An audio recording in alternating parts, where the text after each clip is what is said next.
ఎన్ని గుణాలు, మరి ఏమేమి క్వాలిటీస్ నీలో ఉండాలా, ఇది మనము ధ్యానం చేద్దాం. చదవండి, కంటిన్యూషన్.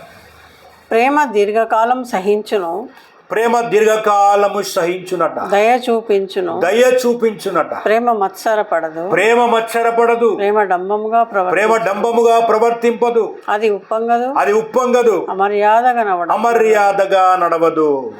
ప్రయోజనమును విచారించుకొనదు,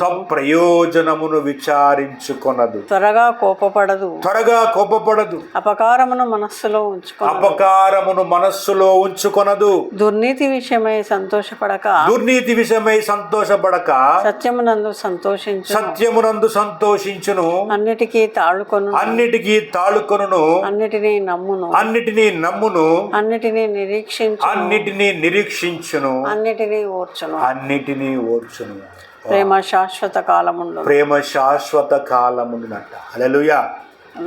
ప్రేమ శాశ్వత కాలముండును, ప్రేమ అన్నిటిలో శ్రేష్టము, ప్రేమ శాశ్వత కాలముండును, ప్రేమ అన్నిటిలో శ్రేష్టము. హల్లెలూయా. చూసిందా, ప్రేమ ఒక్కటే శాశ్వత కాలం ఉండేది. ఈ ప్రేమలో నువ్వు ఎదగాలంటే నీకు ఎన్ని గుణాలు కావాలి? 17 గుణాలు మీలో ఉండాలి. ఎవరికి వారు పరీక్షించుకోవాలి, నాలో ఏ గుణం ఉన్నది, ఏ గుణము లేదు, ఏది నేను అలవాటు చేసుకోవాలా, ఏ గుణములో నేను ఎదగాల. చూడండి, ప్రేమనట చూడండి దీర్ఘకాలము సహిస్తుందట. ప్రేమ దీర్ఘకాలము సహిస్తుందట. చూడండి, ఒక తల్లి తన బిడ్డను సహించదా? ఆమె బ్రతికినంత కాలము సహిస్తుంది తల్లి. చిన్నప్పటి నుంచి వాడు మట్లో ఎగిరిన బురద రాసుకొని వచ్చిన చిచి అంటదా, దగ్గరికి తీసుకొని కడిగి శుభ్రము చేసి మళ్ళీ ఎత్తుకొని ముద్దాడుతూ ఉంటుంది తల్లి. తల్లిని తిట్టినా తల్లి సహిస్తుందట. నా బిడ్డలే అనుకుంటుంది, అంటే అన్నట్లే అనుకుంటుంది. తల్లి ప్రేమ, యేసయ్య ప్రేమ ఎటువంటిది? తల్లి ప్రేమ లాంటిది. ఈ ప్రేమలో మనం ఎదగాల, ఈ ప్రేమలో ఎదగాల. ఎంతమంది ఎదుగుతున్నారు ఈ ప్రేమలో? అందరూ తారాజువ్వల వలె బుస్ అంటూనే ఉంటారు. అవునా కాదా? ఎవరన్నా ఏదైనా మాట అంటే బుస్సు అనే కోపం వచ్చేస్తుంది. సహించాలట. అందుకే ఇక్కడ చూడండి, ప్రేమ దీర్ఘకాలము సహిస్తుంది.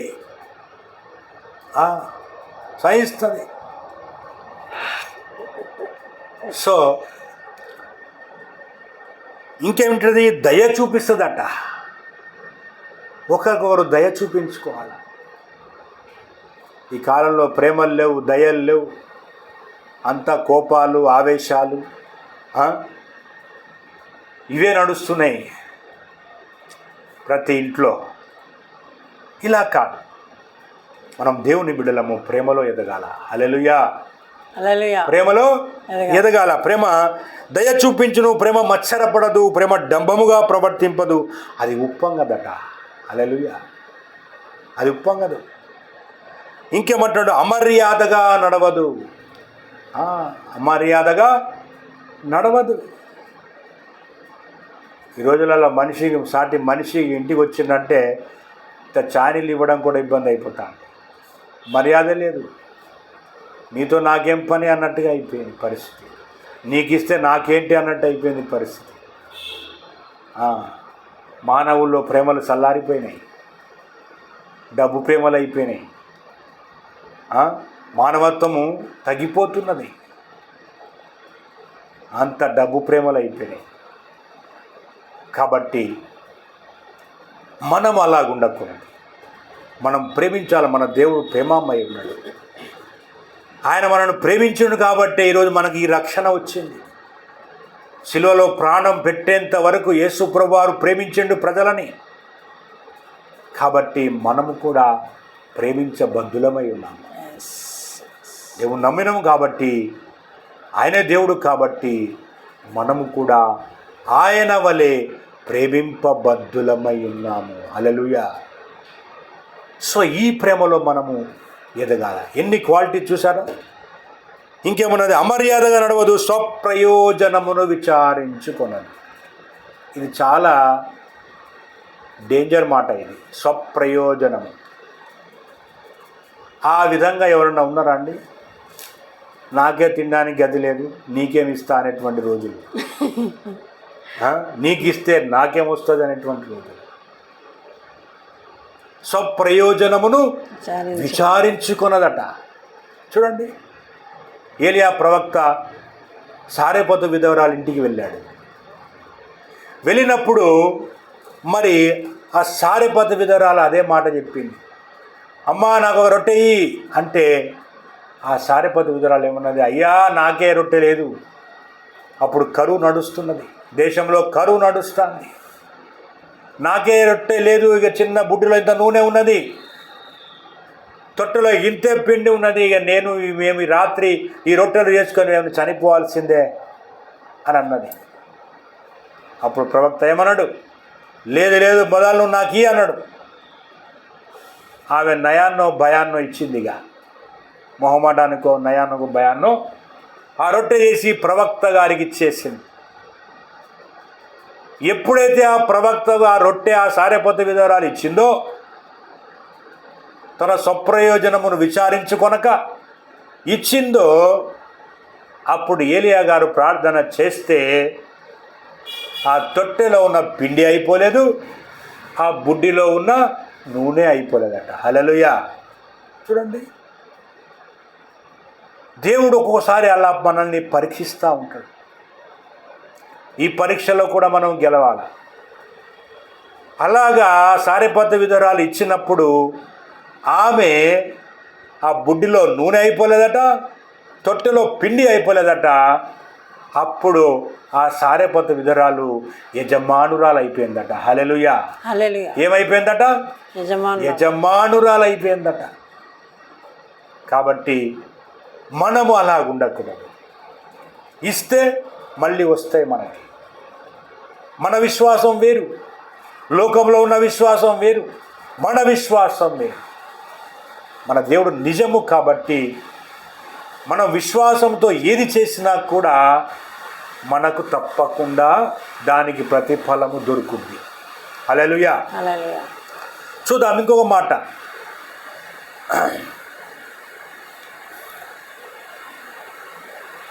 దుర్నీతి విషయమై సంతోషపడక సత్యమందు సంతోషించును, అన్నిటినీ తాళుకొరును, అన్నిటినీ నమ్మును, అన్నిటినీ నిరీక్షించునట. నిరీక్షణ కలిగి ఉండాలి. అబ్రహాం నిరీక్షణ కలిగి ఉన్నాడు.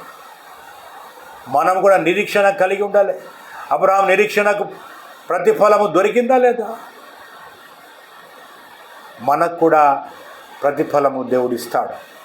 సో అన్నిటిని నిరీక్షించును, అన్నిటినీ ఓర్చుకోవాలి. మనం కొన్ని శ్రమలు వస్తాయి, బాధలు వస్తాయి, ఇబ్బందులు వస్తాయి, నిందలు వస్తాయి, అవమానాలు వస్తాయి.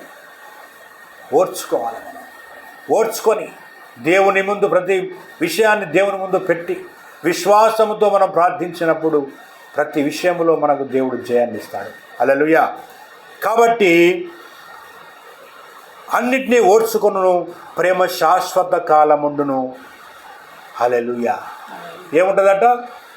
ప్రేమే ఉంటుంది, శాశ్వత కాలం ఉండేది. ఈ ప్రేమలో మనం ఎదగాల. దేవుని నామానికి స్తోత్రం కలుగును గాక. చూడండి, 9 ఆత్మ ఫలాల్లో మరి ప్రేమ అనేటువంటి మొదటి ఫలము. ఈ మొదటి ఫలములో మీరు ఫలిస్తే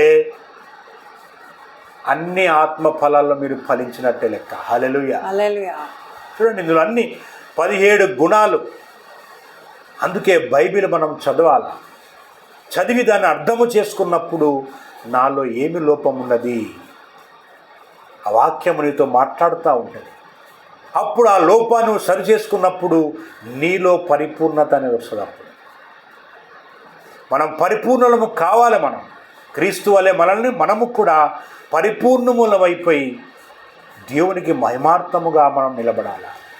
దేవుని నామానికి స్తోత్రము కలుగునుగాక. కాబట్టి ప్రియ దేవుని బిడ్డలారా, మాటలు వినండి, ప్రేమలో ఫలించండి, దేవునికి మహిమకరంగా జీవించండి. దేవుడి మాటలు దీవించునుగాక. ఆమేన్. చిన్న ప్రార్థన చేద్దాం. ప్రభా పరిశుద్ధ ఆత్మదేవ, మీకే వందనములు నాయన, స్తోత్రములు చెల్లిస్తున్నాం. అవును ప్రభా, ఈరోజు నాయన ఈ సాయంకాల సమయంలో మరి ప్రభా ప్రేమ విషయంలో మీరు మాట్లాడినారు ప్రభా, అందుని బట్టి వందనములు నాయన. మరి ప్రేమ ఎంత విలువైందో, ఎంత గొప్పదో ప్రభువా. మరి తల్లి ప్రేమ కన్నా, తండ్రి ప్రేమ కన్నా యేసయ్య ప్రేమ ఎంత గొప్పదో ప్రభువా. మీరు సిలువలో మీ ప్రేమ ఎటువంటిదో మీరు చూపించినారు. అందుని బట్టి మీకే వందనములు నాయన, స్తోత్రములు చెల్లిస్తున్నాం. మరి ఇట్టి ప్రేమలో మీరు ఫలించి, మీరు అభివృద్ధి పొంది, మరి దేవుని స్వారూప్యములో మీరు మారాలి అనేటువంటి ఆశ కలిగినటువంటి దేవుడవు నీవు. మరి మేమందరము నాయన, మరి ఈ వీడియో చూస్తున్నటువంటి వీళ్ళందరూ కూడా ప్రభువా ఇట్టి ప్రేమలో ఫలించిన ఆయన ప్రభువా, మీకు మహిమార్థముగా మీ స్వరూపములో మారిన ఆయన బిడ్డలందరూ ప్రభా మీలో ఎదిగిన ఆయన ప్రభా, మీకు మహిమ తెచ్చే బిడ్డలుగా మీరు బిడ్డలందరినీ మీరు దీవించండి, ఆశీర్వదించండి, రక్షించి కాపాడండి ప్రభా. మరి ఈ వీడియో చూసినటువంటి ప్రతి కుటుంబాన్ని, ప్రతి బిడ్డను యేసు నామములో దీవిస్తున్నాము ప్రభా, యేసు నామములో దీవిస్తున్నాము మా పరమ తండ్రి. ఆమేన్, ఆమేన్, ఆమేన్.